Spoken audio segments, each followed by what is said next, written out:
ဘောလုံးသမိုင်းမှာပင်နယ်တီအဆုံးဖြတ်မှာဂိုးတကိုးမမဲ့ပေကတဲ့ဂိုးသမားတူတက်တာရှိတယ်ဆိုတာသင်သိပါသလားသူဟာအကြီးကျယ်ဆုံးကျဲပွင့်နေဖြစ်တဲ့လီယိုနယ်မက်ဆီခရစ္စတီယာနိုရိုနယ်ဒိုနေမာတို့နဲ့ထိပ်တိုက်တွေ့ဆုံခဲ့ပြီးဘယ်သူမှပင်နယ်တီကနေသူ့ကိုမအနိုင်ယူနိုင်ခဲ့ပါဘူး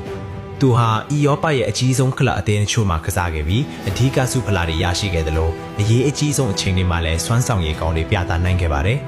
သူ့ကိုထူးခြားစေတာကကန်တရားမဟုတ်ပဲမျှော်လင့်ချက်ပါပဲတခြားသူတွေခံမှန်းကြပေမဲ့သူသိပုံရပါတယ်။သူဟာအသေးစိတ်အချက်လက်တိုင်းကိုဖတ်ပါတယ်။မျက်လုံး၊တင်ပါ၊ခြေဖွားနဲ့ပြေးချက်တဲ့စီးချက်ကိုဖတ်ပါတယ်။တိုက်စစ်မှုဂိုးသွင်းယူချိန်မှာတော့သူဟာအဲ့ဒီအဆင့်ကိုရောက်နေပါပြီ။ချန်ပီယံလိမှာသူဟာတန်တရာလာပင်နယ်တီအဆုံးဖြတ်ထုံးချိန်မှာဆုံးဖြတ်ပေးနိုင်ခဲ့ပြီးဘယ်တော့မှမရှုံးခဲ့ပါဘူး။ပြိုင်ဘက်တွေကပင်နယ်တီဆိုတာအခွင့်အရေးတစ်ခုမဟုတ်ပဲဆုံးဖြတ်ချက်တစ်ခုသာဖြစ်ပါတယ်။ PR တွေကသူ့အပေါ်မကြောက်ရောက်ခဲ့ပါဘူး။မက်ဆီစူးစမ်းခဲ့တယ်၊ရိုနယ်ဒိုစူးစမ်းခဲ့တယ်ထိပ်တန်းပင်နယ်တီကျွမ်းကျင်သူတွေတောင်စူးစမ်းခဲ့ပြီးမအောင်မြင်ခဲ့ပါဘူး